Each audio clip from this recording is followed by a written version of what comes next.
Nous avons la responsabilité collective, Parlement et gouvernement, de répondre aux attentes des femmes qui continuent, au XXI siècle, à se battre pour une égalité des chances, notamment dans leur milieu professionnel. Depuis toujours, elles ont été forcées d'invisibiliser le fait qu'elles ont leurs règles, alors que celles-ci sont douloureuses pour une femme sur deux, souvent incapacitantes jusqu'à les empêcher de travailler de façon optimale, voire à créer de véritables obstacles dans leur carrière. Ce texte tente d'apporter une réponse concrète à la fois aux employés et aux employeurs en proposant l'instauration d'un arrêt menstruel qui repose sur deux principes: améliorer la santé des femmes et, par voie de conséquence, leur bien-être au travail. Il nous offre l'opportunité de faire un pas supplémentaire pour les droits des femmes et l'égalité des chances au travail. Il s'inscrit, ce faisant, dans la suite de la loi adoptée le 7 juillet 2023 et qui visait alors à favoriser l'accompagnement psychologique des femmes après une interruption de grossesse. En adoptant ce texte, amélioré grâce au débat que nous allons avoir, le Sénat démontrera une nouvelle fois qu'il est attentif tant aux attentes de nos concitoyennes qu'aux besoins des collectivités et des entreprises. En effet, c'est bien à l'échelle locale qu'est née cette initiative, fondée sur les besoins exprimés sur le terrain et mise en place par les élus locaux. La mairie de Saint-Ouen-sur-Seine a été précurseur, suivie par près d'une trentaine de villes, y compris le conseil départemental de Seine-Saint-Denis et la région Nouvelle-Aquitaine. À ce titre, je tiens à saluer l'engagement de Karim Bouaram, maire de Saint-Ouen-sur-Seine, et de notre collègue Adel Ziane, qui ont œuvré avec leurs équipes à la mise en place de ce dispositif prometteur. Mes chers collègues, nous qui représentons les territoires et sommes les destinataires de cette demande, allons-nous y rester sourds alors qu'elle émane de nos communes et de nos départements ? N'est-il pas de notre devoir d'être en phase avec l'évolution de la société en votant des lois qui instaurent et encadrent au mieux les dispositions dont nous avons besoin ? Des entreprises ont, elles aussi, pris la même initiative. Or, aujourd'hui, il n'existe aucun cadre légal dans notre pays qui permette aux femmes de s'arrêter de travailler sans perte de salaire lorsqu'elles souffrent de dysménorrhée. Or, les différents acteurs le réclament afin de pérenniser ou d'avoir simplement le droit de mettre en place ce dispositif. Différents groupes politiques à l'Assemblée nationale ont préparé des textes en réponse à ce qu'ils entendent dans leur circonscription. Allons-nous attendre de les recevoir en seconde lecture ou sommes-nous prêts à nous mettre d'accord maintenant afin qu'ils répondent au mieux à ce que nous souhaitons ? Monsieur le ministre, la stratégie nationale de lutte contre l'endométriose, mise en place par le gouvernement d'Élisabeth Borne en février 2022 et qu'il convient de saluer, porte l'espoir d'une meilleure qualité de vie pour des millions de filles et de femmes. Toutefois, l'endométriose, dont souffre une femme sur 10, ne doit pas occulter toutes les autres formes de pathologies et de douleurs menstruelles, regroupées sous le nom de dysménorrhée, qui touchent, elles, près d'une femme sur deux, entre 15 et 49 ans, soit plus de 7 millions de nos concitoyennes. Monsieur le ministre, êtes-vous prêt à poursuivre l'action de l'ancienne Première ministre qui appelait également à encourager et faciliter l'engagement des entreprises ayant mis en place l'arrêt menstruel, mais en allant plus loin? La dysménorrhée, comme le déclarait le président de la République à propos de l'endométriose, ce n'est pas un problème de femmes, c'est un problème de société. C'est pourquoi nous croyons à la portée transpartisane de notre proposition de loi qui répond à cet enjeu de santé publique et espérons que votre gouvernement et une majorité y apporteront leur soutien. La France n'est pas novatrice en la matière, puisqu'il y a tout juste un an, le 16 février 2023, l'Espagne adoptait une loi instaurant un congé menstruel pour les femmes souffrant de règles douloureuses, une première en Europe qui est venue s'ajouter aux initiatives mises en place dans d'autres pays. Ce jour-là, l'Espagne a répondu à l'appel de millions de femmes et a montré l'exemple en ouvrant la voie en Europe à un débat sur le sens que nous souhaitons donner à une communauté européenne sociale, solidaire, inclusive et résolument féministe. Aujourd'hui, mes chers collègues, c'est à notre tour de nous poser cette question. Quel message voulons-nous adresser à nos concitoyennes ? J'aime à penser que la France demeure ce pays qui sait se rassembler autour de sa devise de liberté, d'égalité et de fraternité, et qu'elle saurait honorer, en adoptant ce texte, les valeurs humanistes et progressistes qui font son histoire. La proposition de loi que j'ai l'honneur de vous présenter a d'abord pour ambition d'améliorer la santé des femmes, puisque pour obtenir un arrêt menstruel valable 1 an, elles consulteront souvent pour la première fois un médecin ou une sage-femme. Elles décriront leurs symptômes et obtiendront un accompagnement médical qui leur permettra de mieux gérer les douleurs et peut-être de diagnostiquer une pathologie. Il faut espérer qu'1 an plus tard, elles n'auront pas besoin de renouveler l'arrêt menstruel. Cette proposition contribue ainsi indirectement, mais certainement, à l'amélioration du suivi médical. Aujourd'hui, les femmes atteintes d'endométriose qui bénéficient d'une affection longue durée sont minoritaires, car de nombreuses femmes qui souffrent de menstruations incapacitantes n'ont pas reçu de diagnostic et attendent en moyenne 7 ans pour en obtenir un. Leur unique solution est de bénéficier d'un arrêt maladie sans prise en charge spécifique. Elles sont alors confrontées à une double contrainte, la récurrence des visites chez le médecin et une perte financière induite par le délai de carence. Cette réalité dissuade alors bon nombre d'entre elles de consulter et de s'arrêter de travailler malgré les douleurs, parfois insoutenables, qui ont un impact négatif sur la qualité de leur travail. Nous proposons de lever le délai de carence. Cette proposition de loi vise aussi à reconnaître l'existence de ces douleurs et à accompagner au quotidien les femmes qui en souffrent en leur donnant la possibilité d'adapter leur poste de travail quand cela est possible, ou d'avoir le recours ultime à un arrêt quand les douleurs sont trop sévères. Elles pourront désormais planifier et adapter leur travail en équipe en lien avec leurs employeurs. D'ailleurs, toutes les entreprises qui ont d'ores et déjà instauré le dispositif témoignent, après plusieurs mois ou années de pratique, que celui-ci ne pose pas de problème d'organisation. Comment pourrait-il d'ailleurs en être autrement, alors que les RTT et le télétravail ont conduit les employeurs à gérer avec intelligence et souplesse le temps de travail de leurs collaborateurs? Nous devons également comprendre que les jeunes générations et les talents de demain sont à la recherche de structures qui évoluent avec leur temps, que ce soit dans le secteur public ou privé. Les entreprises avec lesquelles nous avons longuement échangé pour construire ce texte et mieux comprendre leurs attentes sont unanimes. L'arrêt menstruel, comme tout autre dispositif renforçant le bien-être au travail, renforce la productivité des salariés et a un effet catalyseur sur le recrutement et donc l'attractivité de ces entreprises, ce qui pourrait profiter à terme à l'ensemble de l'économie si un tel dispositif venait à être généralisé à l'échelle du pays.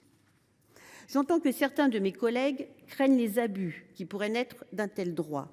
Il n'y a pourtant rien à craindre. 10% seulement des femmes au sein des entreprises sondées ont sollicité un accompagnement. À Saint-Ouen, sur les 891 agentes de la ville, dont 212 sont concernées par les dysménorrhées, 28 seulement se sont signalées à la médecine du travail et bénéficient d'un protocole spécifique, tandis que 6 ont bénéficié d'une adaptation du poste de travail, 6 d'une réduction du temps de travail et 16 ont fait appel à un arrêt. Les abus n'existent pas. Il est temps de faire confiance à la responsabilité des femmes de notre pays. Certains pourraient aussi rétorquer que ce texte serait la source d'une possible discrimination, notamment à l'embauche. Pas plus ni moins, vous dirais-je, que le congé maternité. Ce qui serait stigmatisant, ce serait de laisser penser que les employeurs se refusent aujourd'hui à recruter une femme parce qu'elle pourrait avoir des enfants, souffrir de règles douloureuses ou d'autres contraintes de santé liées par exemple à la ménopause. Mais ce qui est véritablement stigmatisant, et nous le savons, nous les femmes, c'est d'être pénalisées parce que nous ne contrôlons pas ou d'être suspectées de vouloir profiter d'un nouveau droit. Nous ne nous privons pas de mettre en place un système juste et nécessaire en prétextant un risque de discrimination qui n'existe pas dans la réalité. Nous devons soutenir et encadrer un mouvement enclenché avec courage dans les secteurs publics et privés pour répondre à une attente forte, légitime et exprimée de longue date par 66% des femmes. Les femmes doivent pouvoir travailler comme leurs collègues masculins dans des conditions optimales. Lever les tabous, rendre audible et visible la détresse de millions de femmes, améliorer notre compréhension des cycles menstruels et leur impact dans le monde du travail, tel est l'esprit de notre proposition de loi. Nous connaissons tous cette affirmation de l'auteur du deuxième sexe, suivant laquelle on ne naît pas femme, mais on le devient. Alors, avec modestie, j'ai la certitude qu'en votant ce texte, nous aiderons nos concitoyennes à être un peu plus elles-mêmes dans le regard que les autres portent sur elles et plus encore dans le leur. 10%, c'est la perte de salaire mensuel qu'encourt une salariée à cause de l'application du délai de carence si elle recourt à un arrêt maladie. Dans ces conditions, quand on connaît ce chiffre, on ne peut pas ignorer ni le phénomène de non-recours à l'arrêt de travail pour des assurés qui pourtant le nécessiteraient, ni les répercussions préjudiciables pour la santé des femmes. Et on ne peut pas non plus fermer les yeux sur les risques accrus d'accidents du travail qui découleraient directement de ce non-recours. Face à ce constat, la proposition initiée par notre collègue Hélène Conway-Mouret propose de mettre en place les conditions d'une meilleure prise en compte de la santé des femmes au travail la création d'un arrêt maladie plus adapté à la situation des femmes souffrant de dysménorrhée, c'est-à-dire, en langage courant, de règles douloureuses. Ce texte répond à une conviction profonde : quand le système d'indemnisation de l'assurance maladie ne répond pas à la situation particulière d'un salarié, c'est parfois une injustice, souvent une tragédie individuelle, mais ce n'est pas forcément une carence législative.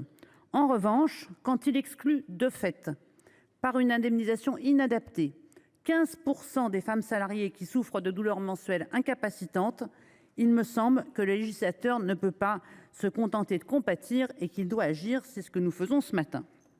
Cette proposition de loi rejoint différentes initiatives en France comme à l'étranger pour répondre à cette attente, à ce besoin trop longtemps passé sous silence en raison de l'invisibilité des douleurs menstruelles. Au Sénat d'abord, la question a été abordée lorsque la délégation aux droits des femmes a travaillé sur le rapport santé des femmes au travail, et je salue la présence de la présidente de la délégation aux droits des femmes au moment où nous avons rendu ce rapport, de même que mes co-rapportrices. Pour autant, nous n'étions pas parvenus à une position consensuelle sur la création de ce congé menstruel. Mais nous étions toutes d'accord sur un constat : les pathologies menstruelles sont un sujet d'égalité professionnelle et sociale insuffisamment investi dans le monde du travail. Cette prise de conscience est partagée par l'Assemblée nationale, où plusieurs propositions de loi émanant de plusieurs groupes ont été déposées. J'espère, monsieur le ministre, que le Gouvernement partage également ces préoccupations légitimes et qui sont défendues de longue date par l'action remarquable de nombreuses associations féministes, et que nous œuvrerons ensemble à une adaptation du droit. À l'international, 6 pays ont déjà décidé d'agir et adopté des dispositifs spécifiques : Japon, Corée du Sud, congé menstruel et cas échéant rémunéré par l'employeur. 2 autres pays, Taïwan et l'Espagne, il s'agit plutôt d'un arrêt de travail menstruel médicalement constaté et pris en charge par la solidarité nationale. C'est d'ailleurs cette voie de l'arrêt maladie que la proposition de loi examinée a retenue. J'éviterai donc de parler de congé menstruel, qui est un terme qui peut prêter à confusion. Croyez-moi, pour les femmes qui en ont besoin, il ne s'agit ni d'une vacance, ni d'un loisir, ni d'un moment d'inactivité. Mais il faut le rappeler, l'arrêt maladie, c'est important pour lever un certain nombre de préventions, ne concernerait pas l'ensemble des femmes, seulement celles qui souffrent de dysménorrhée incapacitante, c'est-à-dire de douleurs menstruelles suffisamment aiguës pour perturber leurs activités quotidiennes ou scolaires et qui généreraient des absences. De telles douleurs concerneraient, selon un sondage de l'IFOP de mai 2021, 16% des femmes en âge de procréer. Pour plus de la moitié d'entre elles, ces douleurs découlent d'une pathologie menstruelle telle que l'endométriose, le fibrome utérin, les syndromes des ovaires polykystiques ou encore le syndrome prémenstruel. Je vous épargne l'inventaire des symptômes associés, qui ne s'arrêtent d'ailleurs pas systématiquement aux douleurs éprouvées, sont violentes, suffisamment pour clouer les femmes au lit, souvent avec des céphalées très dures. Et je ne reviens pas non plus sur les errances thérapeutiques qui s'y rattachent le plus souvent, mais je vous assure, aucune femme ne souhaiterait avoir besoin de cet arrêt de travail. Toutes préféreraient aller travailler et ne pas souffrir. En France, si l'idée d'une meilleure prise en compte commence à progresser chez les employeurs, rares sont cependant ceux qui proposent un véritable dispositif pour accompagner les salariés. Mais comme dans d'autres domaines, Hélène Conway l'a dit, les collectivités territoriales ont joué un rôle de précurseur. Je pense particulièrement à la commune de Saint-Ouen-sur-Seine, à son maire et à son sénateur ici présent, qui a mis en œuvre une autorisation spéciale d'absence de 2 jours par mois sur présentation d'un justificatif médical, avant que les communes de Bagnolet, les métropoles de Lyon et Strasbourg ne l'imitent. Cependant, en l'absence de dispositions spécifiques dans le droit français, ces collectivités craignent une insécurité juridique de leurs décisions. C'est pourquoi, la semaine dernière, un collectif de maires de droite et de gauche nous ont appelés, nous législateurs, à consacrer un cadre juridique adapté. Les entreprises ne sont pas en reste. Bon, on a beaucoup parlé de l'exemple très médiatique de Carrefour, mais reconnaissons qu'il est quand même un peu limité puisqu'il s'adresse aux femmes ayant la reconnaissance de la qualité de travailleur handicapé. Et il se trouve que les femmes qui ont des règles douloureuses ne se considèrent pas pour autant comme des femmes handicapées. Et des plus petites entreprises comme la coopérative La Collective sont également pionnières. Mais nous avons besoin de légiférer. La proposition de loi qui vous est soumise a comme principal objet de dédier aux femmes un nouveau régime d'arrêt maladie et une nouvelle prise en charge par la sécurité sociale. L'article 1 constitue le cœur du dispositif, prévoit que le médecin ou la sage-femme puisse prescrire un arrêt de travail cadre d'une durée d'1 an aux femmes souffrant de dysménorrhée. Cet arrêt de travail ouvrirait droit à l'assuré de bénéficier 2 jours au plus d'arrêt de travail par mois, chaque fois que la douleur le rend nécessaire, sans avoir à consulter un nouveau professionnel médical. Une telle mesure allégerait les démarches médicales de l'assuré et libérerait du temps médical. Nous en avons bien besoin actuellement. Ce principe apparaît.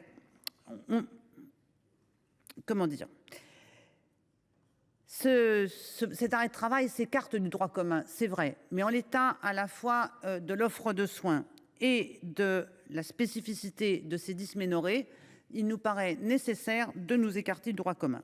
L'article 2 prévoit qu'aucun délai de carence ne s'applique aux arrêts de travail prescrits en cas de dysménorrhée, tant pour les salariés du secteur privé que pour les agents des collectivités, et ceci dès le premier jour. Enfin, je disais tout à l'heure que l'application du délai de carence avait un effet dissuasif pour les femmes. Perdre 10% du salaire est quand même une somme importante. Et aujourd'hui, seules les femmes qui sont arrivées au bout du parcours de combattant pour faire reconnaître leur endométriose en ALD y échappent. Elles sont 10 000. 10 000 femmes ont pu faire reconnaître leur endométriose en ALD. 10 000 sur les 2,5 millions de femmes souffrant de cette pathologie. Nous considérons que l'arrêt de travail doit cesser d'être un luxe et retrouver son but originel, permettre à celles qui ne peuvent momentanément pas travailler de ne pas le faire. Cette mesure d'ailleurs n'aurait rien d'incongru. Je vous rappelle que nous avons, mes chers collègues, adopté la même suppression du jour de carence pour les femmes ayant vécu une interruption spontanée de grossesse ou une interruption médicale de grossesse, et que le délai de carence ne s'applique pas davantage à compter du 2e arrêt de travail pour les ALD. L'article 3 prévoit quant à lui que les arrêts de travail dans le cadre du congé menstruel soient pris en charge à 100% par la sécurité sociale. C'est un article que je vous proposerai de supprimer, car nous considérons qu'il n'y a pas de raison d'appliquer une prise en charge de la sécurité sociale dérogatoire au droit commun des indemnités journalières, et que la suppression du jour de carence suffit. Enfin, l'article 4 propose que l'accord collectif applicable ou à défaut la charte de l'employeur précise les modalités d'accès des salariés souffrant de dysménorrhée. Ce dispositif s'inscrit dans la ligne de l'accord interprofessionnel du 26 novembre 2020. Elle concerne également donc télétravail, et nous aurons examiné un amendement sur l'adaptation du poste de travail.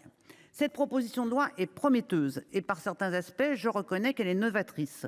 Elle nécessite donc un débat fécond entre nous pour préciser quelques éléments.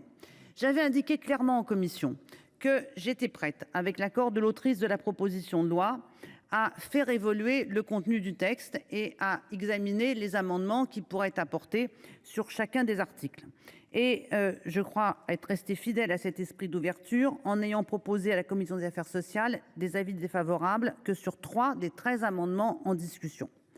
Si les divergences d'appréciation concernant le périmètre, ses modalités, sa prise en charge me semblent inévitables, je crois qu'inscrire le principe d'un arrêt menstruel dans la loi constituerait un grand progrès pour les femmes concernées. Une telle évolution permettrait que cette phrase que les femmes se disent de génération en génération « prends tes cachets et serre les dents » soit enfin renvoyée à l'histoire des femmes. Et l'adoption ferait, je crois, honneur au travail sénatorial. Enfin, je rappelle parce que je l'ai entendu, que les deux sujets de cette proposition de loi ne sont pas dans le champ de la négociation collective. Je le dis aux collègues qui, en commission, m'ont dit « mais il vaudrait mieux renvoyer ça à la négociation ». Peut-être, mais ce n'est pas possible. Les deux sujets qui sont traités dans cette proposition de loi sont du ressort exclusif de la loi.